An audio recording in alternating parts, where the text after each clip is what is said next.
I'm Nando Rodriguez, your breakthrough coach, and today it's all about your imposter syndrome habits. Because if you didn't know, now you do. Neural pathways are formed in the brain when you do the same thing over and over again, that soon you can do these things in your sleep, basically without much effort. It's like taking the same route to work or walking the same path to the gym, and you're on autopilot that you're not consciously thinking, I'm going to turn left at the corner, I'm going to skip over this puddle, I'm going to peep through this window. What?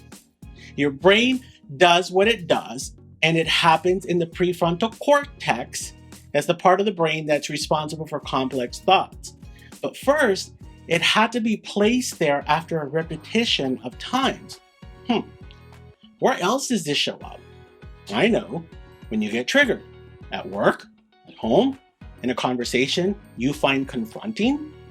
You have a way that you react, and it's literally a habit.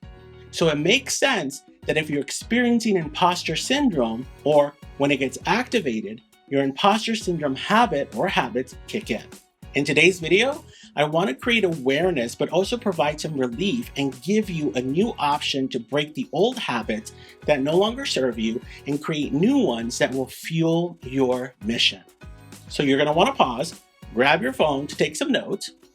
What? Some people still use paper? But it's like 2020.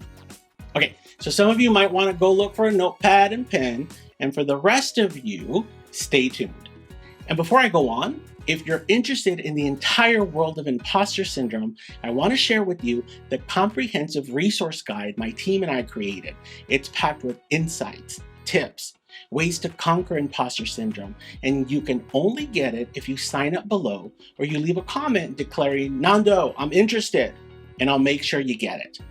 It's over 40 pages of everything you ever needed to know about imposter syndrome, with examples of people sharing how it's affected them. And I've included the 5 different types of imposter syndrome that exist, or the different categories. And I know you're super curious to see which one you have or what level you score. And it's all in the download for free. So go now, sign up to download a resource guide today. The most common imposter syndrome trait experience is feeling like you don't belong, feeling like a fraud. And inside that is like, you wouldn't treat anyone else like this. Why would you treat me like this? Now, this comes in different forms, shapes, colors, smells, flavors. It's like sugar. It's hidden in stuff you weren't aware of. So let me share one of my past clients' interactions, and let's call her Maya. So Maya's goal was to get an educational program started for underprivileged kids across the nation. So imagine when she was in a pitch meeting and everything was great. Her imposter syndrome level was like at a 3 or a 4, which means it was present, but nothing to be alarmed over. When they came to funding and her salary, well, let's just say there was an exchange of words and my client walked out in a huff and a puff, and the funding never saw the light of day. And I asked her, what was going on when they threw the numbers out at you? And her response was, they never would have offered a man that amount. It was insulting. I was not about to work for pennies. I stopped her. Wait, so you didn't negotiate? You know, the first number is just that, the first number. You go from there. You create opportunities. If it's not in the budget, maybe you create resources. Can have a team. Can I get access to other networks to expand on my mission and my goals? Well, no, I was just so upset that I had to get out of there. I was not about to be taken advantage of. Right. And so your commitment to your fear overpowered your commitment to your word. Your word was that you're out to create a shift in educating underprivileged kids. But the kids lost out that day over your fear. And then I asked her, was this the only time fear has won?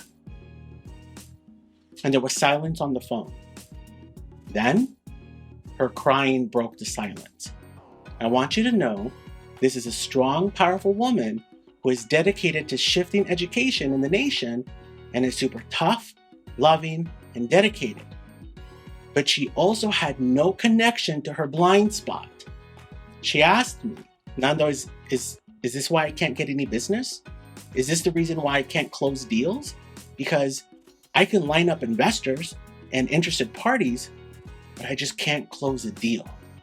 Now, before we go on any further, I have to ask you, what do you think her imposter syndrome habit was? Let me know in the comments below. You guessed it. When she's backed into a corner and feels like she doesn't belong, she strikes back and it's like the fight of her life is on. Now, her imposter syndrome habit was to fight. What was the trigger? Fear. In her mind, she truly believed that she was getting a bad deal. And maybe she was. But what I'm interested in is her breakthrough as her breakthrough coach. Was her imposter syndrome a habit? What are you going to do that's on autopilot, just like my client, and have no idea why you went where you went? See, the habit was formed somewhere, fighting, arguing, battling, getting loud, intimidating, bullying, after it worked for her a few times, and it got her the results that she needed at the moment. She needed to avoid the fear of being taken advantage of, and so it worked for her in that sense. But here's the thing, there comes a point where it no longer works for you. You don't have to be in survival mode. This is something that shows up in her marriage, with her friends, with her family. It's not just in business. And some of you are doing that right now at work, at home, with your friends. You think someone is taking advantage of you. Well, I'm not going to do the dishes. Who does he think he is? Or I'm always the one asked to stay late at the office. I'm being taken advantage of. Or I'm always the one calling my friends. They never call me. All I want you to do is take a look at what's driving the thought. What's at the source?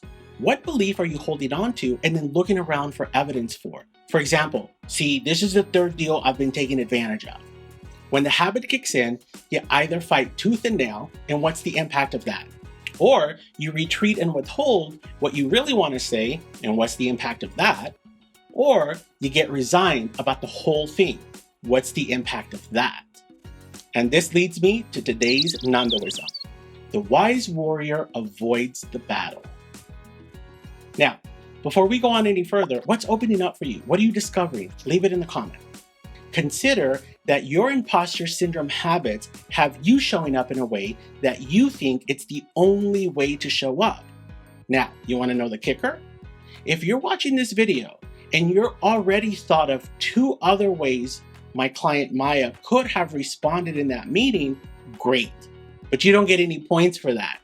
What you do get points on is, what imposter syndrome habit do you have that's creating a negative impact in your life? And if you can't see at least 1 or 2, then you're just like my client, not able to see her own blind spots, because we all have them. Earlier, I mentioned that neural pathways are formed when repeated behavior or tasks are created. They run on autopilot. Well, in order to break those habits, you must introduce new ways to react or deal with an old situation. It's mindset. There ain't no pill for it. There ain't no app, despite what Apple tells you. But what you can do is consider neuroplasticity. Now, I'm not telling you to get a facelift, Maggie. That's not what I'm saying. Neuroplasticity is the brain's ability to change in response to stimuli and experience. And I'll say it again one more time for the people in the back. Neuroplasticity is the brain's ability to change in response to stimuli and experience. If one of your imposter syndrome habits is to fight or to shrink up and become invisible, the thing to do is try something new so you get a new result. It sounds simple, but it's not. Otherwise, everyone would be doing it and there would be no problems in the world. It's actually something you can do alone, but most people fail because without someone there to hold you to account and push you towards your greatness, you'll quickly fall back into the old imposter syndrome habits you've been doing for years. It's like quitting smoking. At first, a few triggers of stress, you might be okay, but if you're having a bad day and it's just battle after battle, trigger after trigger, your habit of relaxing or solving this now is just to light up and have a smoke. Again, first you must discover what the habit is at work, play with friends, your spouse, with your BFF who's constantly triggering you. That's the key. Once you discover the blind spot, you can create a new reaction and a new way to be. A new habit will give you new results. And talking about blind spots, if you're interested in creating breakthroughs in your business because you know you have an amazing idea, product, or service, but there hasn't been any movement in paid clients, funding, or you're not able to close deals, I'm launching a new course and I'm only taking 15 entrepreneurs on this live journey with me. I will be there guiding you so deep in the trenches and discovering blind spots and cheering you on, but also triggering you and confronting you on your old habits. It's not going to be a cakewalk. If you're interested in the details, fill out my coaching application and someone from my team will be in touch within 48 hours. But you really have to be ready. Your application will be under review because honestly, I'm not for everyone. Not everyone's a match. My past and current clients will tell you I'm awesome, but I also don't let you off the hook. You got to do real work, but you also see real results. So let's get to the bottom of which blind spots are the precise obstacles keeping your business from moving forward. And if you discovered or learned something new about yourself in this video, share it. Subscribe to my channel and remember to hit the bell so you know when the next one's out. I'm Nando Rodriguez, your breakthrough coach, and remember, I'm here empowering you to create unlimited impact, influence, and income.